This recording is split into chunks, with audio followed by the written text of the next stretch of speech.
Welcome to Chapter 3, The British Atlantic World. Let's get started.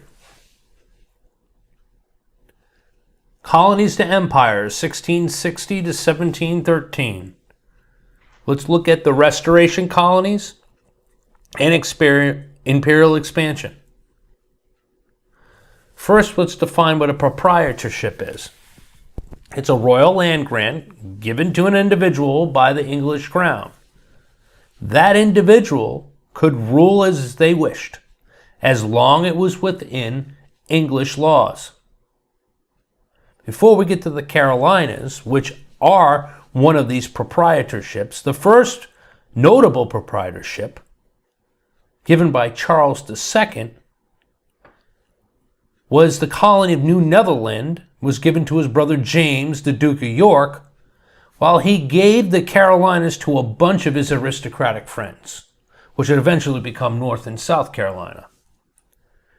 James, the Duke of York, took possession of New Netherland, renamed it New York, and he ruled by decree. However, the fundamental constitutions of Carolina in 1669 legally established the Church of England and prescribed a manorial system, with a mass of serfs that were governed by a small number of powerful nobles. How many want to guess that isn't going to last too long? Poor families in North Carolina refused to work on these large manors, and they chose instead to live on modest farms, and expressed their resistance to the nobility by rejecting several taxation attempts. South Carolinians, many of them migrants from Barbados, established a hierarchical slave society, and they prospered by raising cattle and food crops for export to the West Indies. By 1700, rice became South Carolina's primary cash crop, grown in the swampy estuaries of the coastal low country.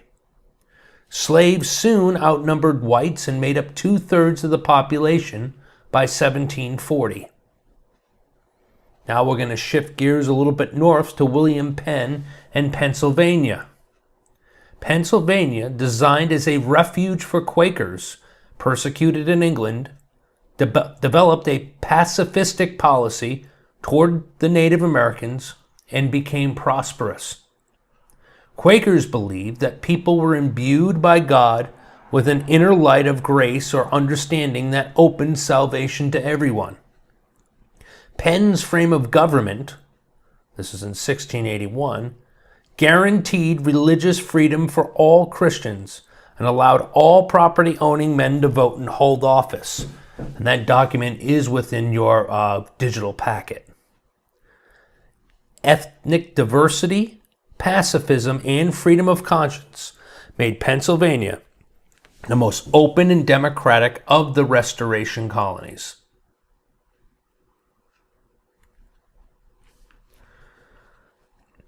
From mercantilism to imperial dominion, let's look at the Navigation Acts.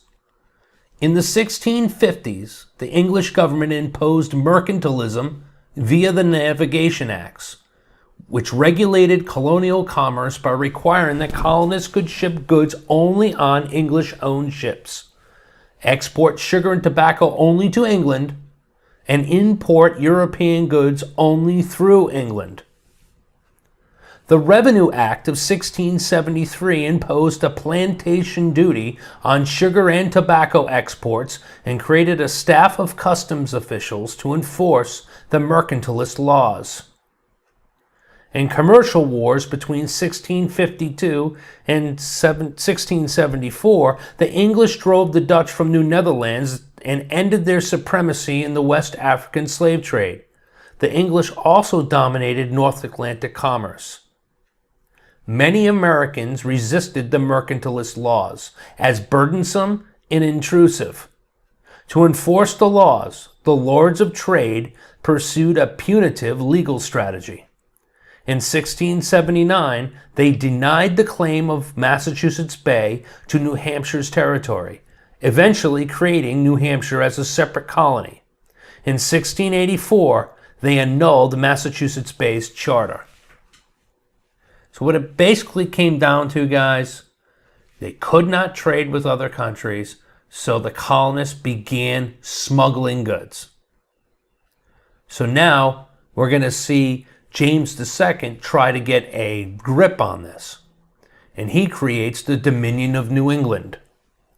When James II succeeded to the throne, he wanted to establish stricter control over the colonies and create a more centralized imperial system in America. He targeted New England in particular for reform.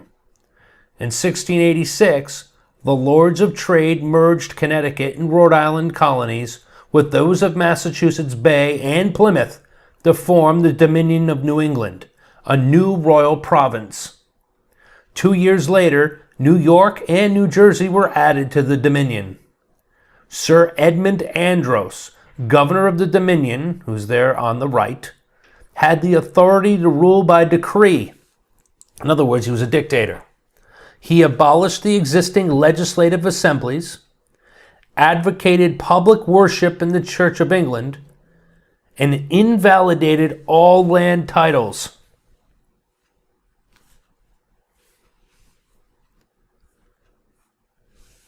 So what's going to happen in Britain, as you know, is the Glorious Revolution in England and America.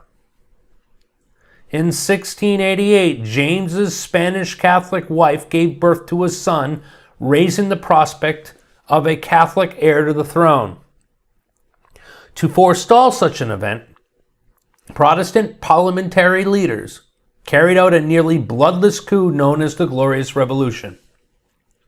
Mary Stuart, James's Protestant daughter by his first wife, and her husband William of Orange were enthroned.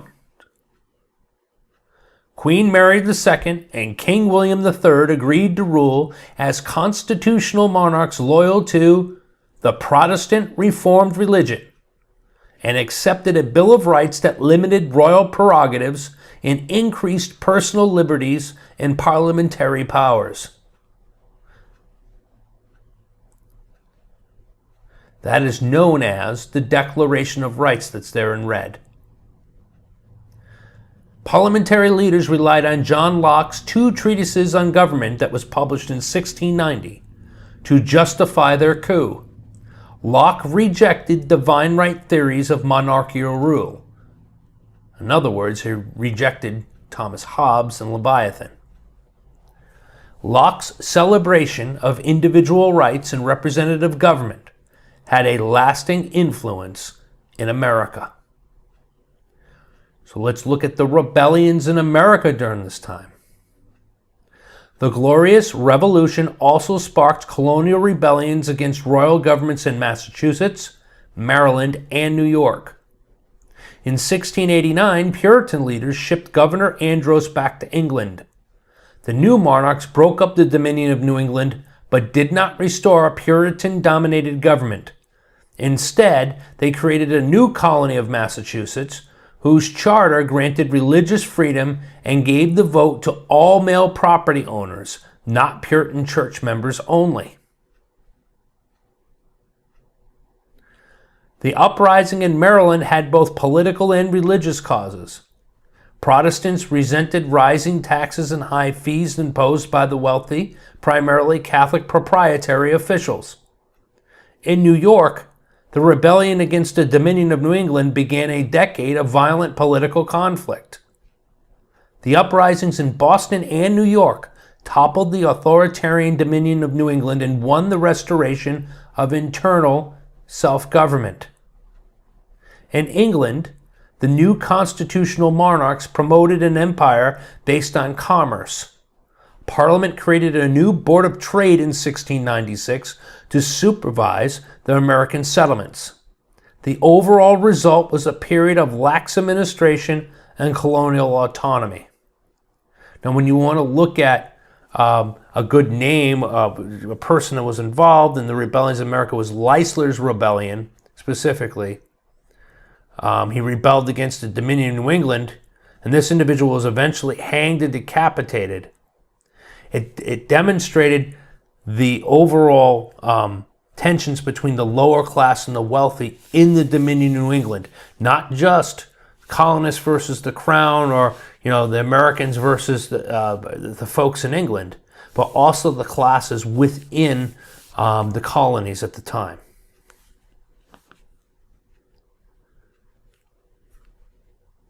So we're going to shift gears now to imperial wars and native peoples. First, let's look at tribalization. Between 1689 and 1815, that's a long time, guys, Britain and France fought wars for dominance of Western Europe. As the wars spread to the Americas, they involved a number of Native American warriors armed with European weapons. Native Americans reacted to declining population, encroaching Europeans, and increased warfare with tribalization, or the creation of new or transformed political entities. Native Americans empowered themselves during imperial wars between European powers. The Iroquois, for example, signed aggressive neutrality agreements with both France and Great Britain, promising to trade with both sides, but refusing to fight with either side. In return, they received diplomacy gifts such as guns, lead, and clothing. And we read about this in some of the readings with American Colonies by Alan Taylor. The War of Spanish Succession from 1702 to 1713 pitted Britain against France and Spain and prompted English settlers in the Carolinas to arm the Creek people and attack Spanish Florida as a combined force. So there was a lot of stuff going on between the British, the French. The French were allied with the Spanish. And so they were all using and utilizing Native American tribes within their conflicts. So what were the Indian goals? The Creeks took this opportunity during the War of Spanish Succession to become the dominant tribe in the region. When Carolinians demanded trade debt payments in 1715, the Creeks revolted against their former allies and killed 400 colonists. Native Americans also played a central role in the fighting in the Northeast, aided by the French. The Catholic Abenakis and Mohawks took revenge on the Puritans, attacking settlements in Maine and Massachusetts. New Englanders responded by joining British forces in attacks on French strongholds in Nova Scotia and Quebec. Britain used victories in Europe to win territorial and commercial concessions in the Americas. In the Treaty of Utrecht in 1713, Britain obtained Newfoundland, Acadia, and the Hudson Bay region of northern Canada from France, as well as access through Albany and the Western Indian trade. The treaty solidified Britain's supremacy and brought peace to North America.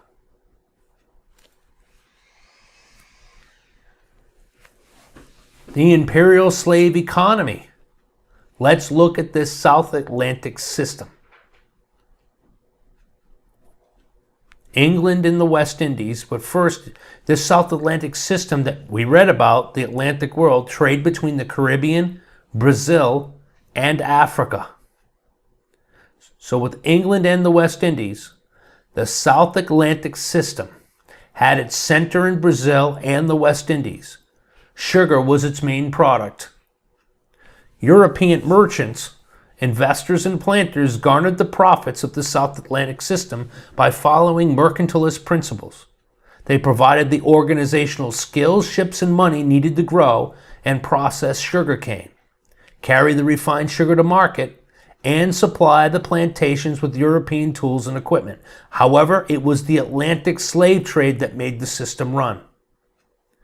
The English began plantation-style production in the Caribbean later than their European counterparts, but they created thriving colonies and attracted more settlers than the Chesapeake and New England regions combined. Sugar, the most profitable crop grown in America and in Europe, transformed Barbados and the other islands into slave-based plantation societies run by an elite group of ruthless planters who owned the majority of land, servants, and slaves, and ruled by instilling fear. Sugar could be produced more effectively on large plantations, using expensive equipment and the labor of slaves who planted, cut, and processed sugarcane into raw sugar, molasses, and rum. So what was the impact on Britain? As the result of the Navigation Acts, the re-exports of American sugar and tobacco accounted for half of all British exports by 1750. The slave trade was also massively profitable. The trade in sugar, tobacco, and slaves resulted in an economic boom in the British Empire by expanding the shipbuilding industry, stimulating construction of port facilities and warehouses, and increasing the manufacturing of textiles. So let's look at Africa, Africans, and the slave trade. The slave trade changed West African society. It drained the land of people and wealth, as well as promoted centralized states and military conquest. Many of these African kingdoms participated in the slave trade to gain wealth and power. Others, such as Benin, opposed the trade in slaves for over a century. In many African societies, class divisions hardened as people of noble birth enslaved and sold those of lesser status. The imbalance of the sexes that resulted from slave trading allowed some African men to take several wives, changing the nature of marriage. That's known as polygamy. The Atlantic trade promoted harsher forms of slavery in Africa, eroding the dignity of human life there and in the Western Hemisphere. So let's look at the Middle Passage and beyond. African slaves who were forced to endure the Middle Passage, the ship journey from Africa to the Americas, suffered the bleakest fate. Countless died from diseases, dehydration, suicide, or violent shipboard revolts. Survivors began a life of endless work and relentless exploitation upon arrival in Brazil or the West Indies. Planters often sexually exploited female slaves. Because many planters worked slaves to death, quickly and constantly purchased new ones. Slaves maintained African languages, religions, and culture.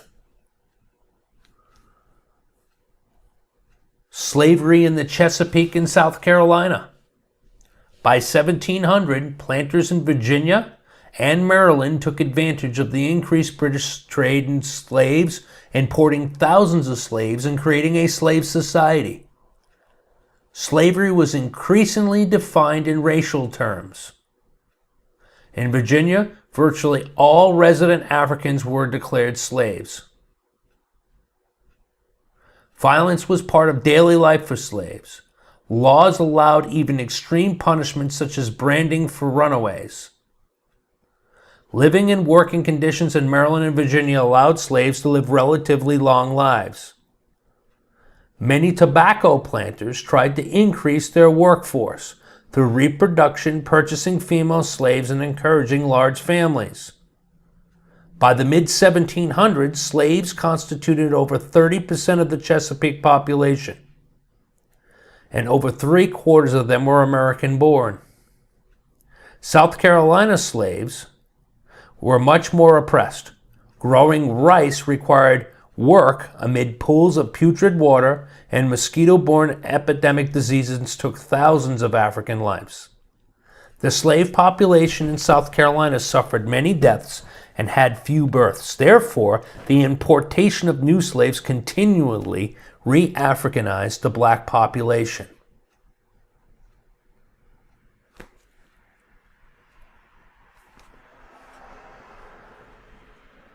An African American community will emerge. Plantation owners purposely bought slaves from different areas of Africa that did not speak the same language. They did this, okay, for the inability to communicate will deter a rebellion.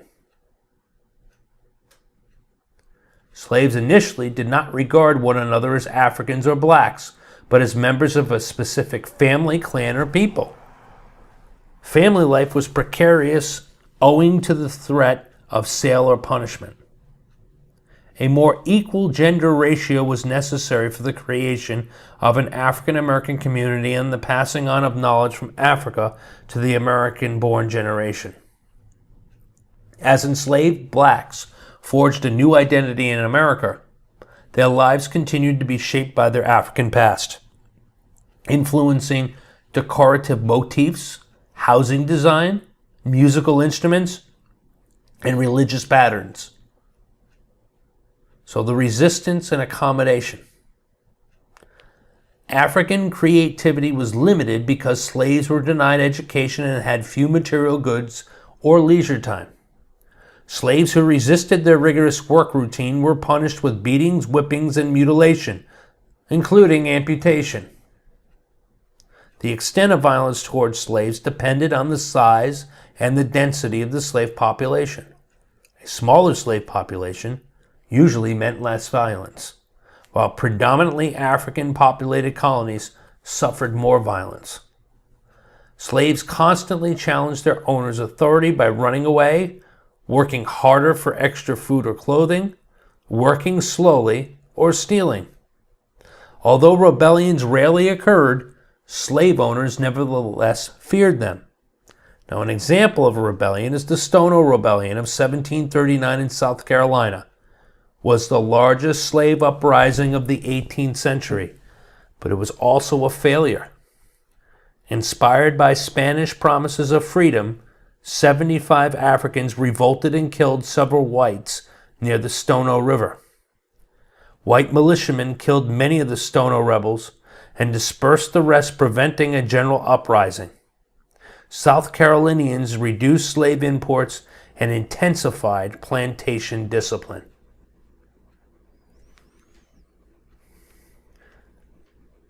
In this imperial slave economy, you're going to see the rise of the southern gentry, which would be the high social class. White identity and equality.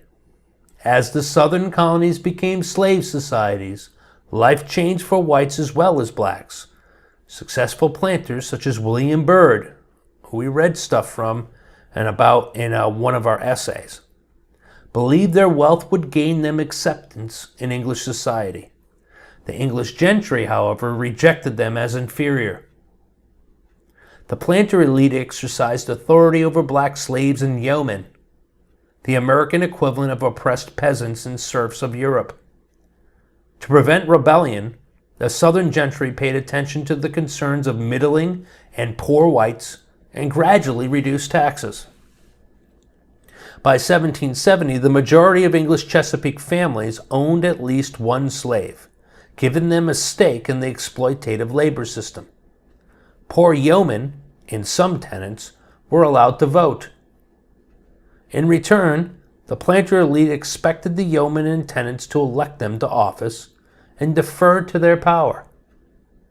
By the 1720s, the gentry took on the trappings of wealth, modeling themselves after the English aristocracy and practicing gentility, a refined but elaborate lifestyle. The daughters of planters likewise imitated the English elite way of life and in the process created the new ideal of the Southern gentlewoman. The profits of the South Atlantic system helped to form an increasingly well-educated, refined, and stable ruling class. Now we're going to shift gears to the northern maritime economy. Trade increased contact and reliance between New England and the West Indies. So let's look at the urban economy. The South Atlantic system tied the whole British Empire together economically in part through bills of exchange, a form of credit offered by London merchants, which was used by planters to buy slaves from Africa and to pay North American farmers and merchants. West Indian trade created the first American merchant fortunes and the first urban industries, in particular shipbuilding and the distilling of rum from West Indies sugar.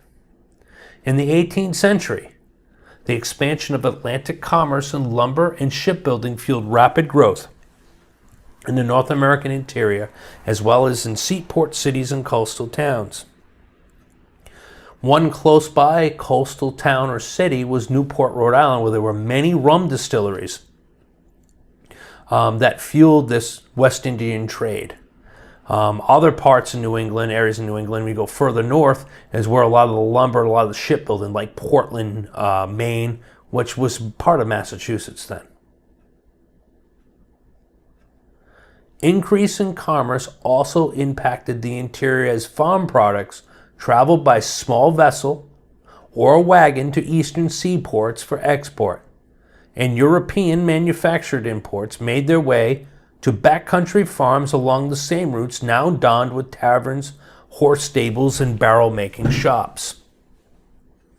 So now let's look at the urban society as a result. A small group of wealthy merchants formed the top rank of the seaport society and practiced a genteel lifestyle. Artisan and shopkeeper families formed the middle ranks of seaport society. Although wives and husbands often worked as teams and passed their skills on to their children, they labored hard to earn a modest living. Laboring men, women, and children formed the lowest ranks of urban society. Between 1660 and 1750, the South Atlantic system constantly fluctuated between cycles of growth and stagnation that created economic opportunity as well as uncertainty for merchants, artisans, workers, and farmers alike. When you look at artisans, they made up about half of urban society. And also, you got to understand, too, that indentured servants and slaves did work on the docks. There were some slaves in the North and these servants. Over time, that will decrease.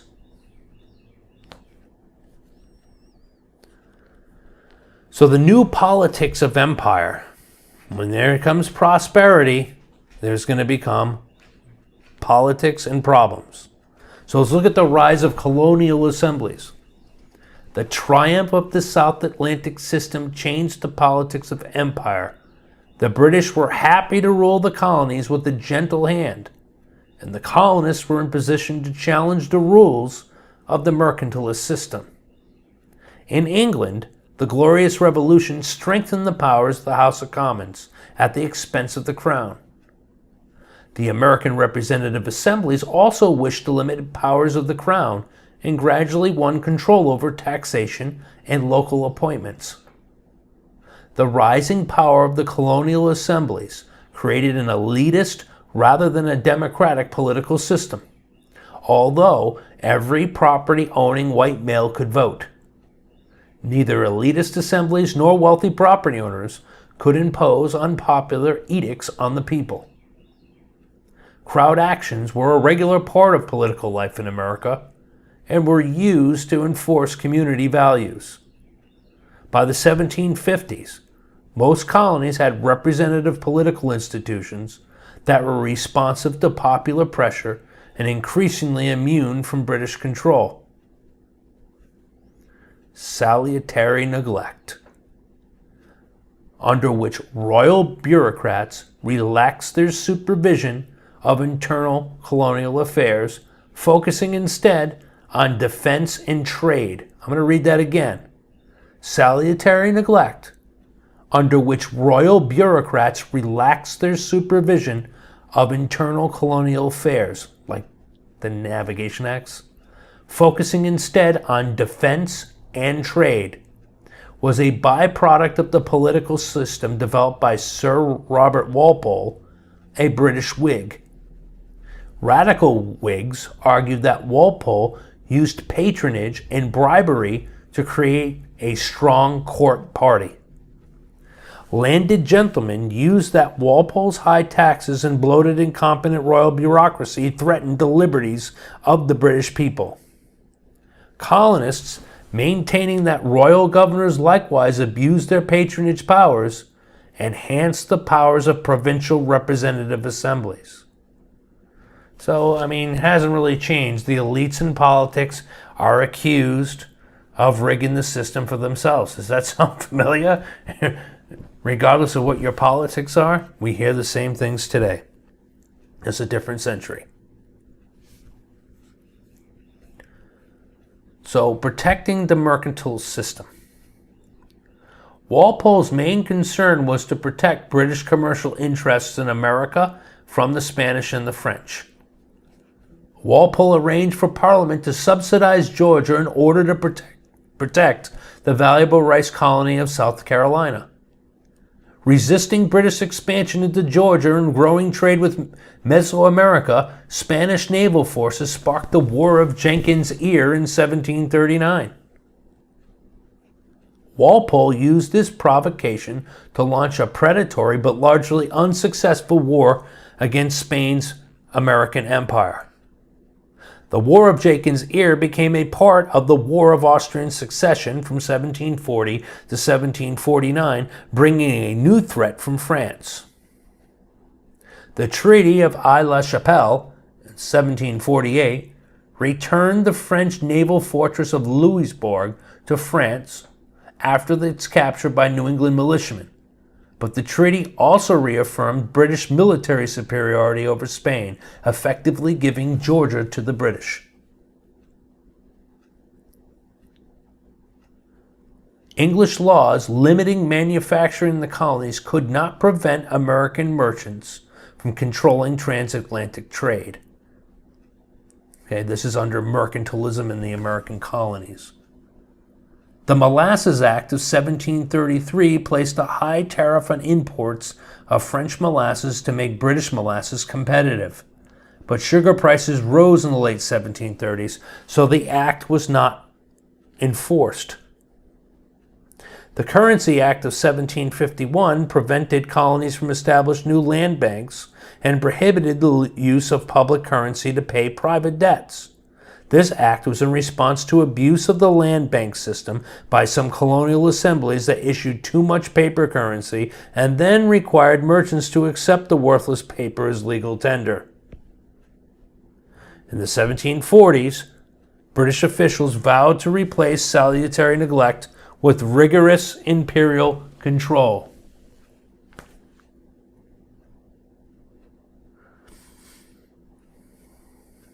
So a quick recap. Pennsylvania and the Holy Experiment with William Penn. The Navigation Acts and its effects on the transatlantic trade also increased demand for sugar and slaves. Comparing slavery in the Chesapeake with South Carolina and the West Indies. It's pretty important. The Stono Rebellion as an example that led to more harsh, or a rebellion that led to more harsh slave laws.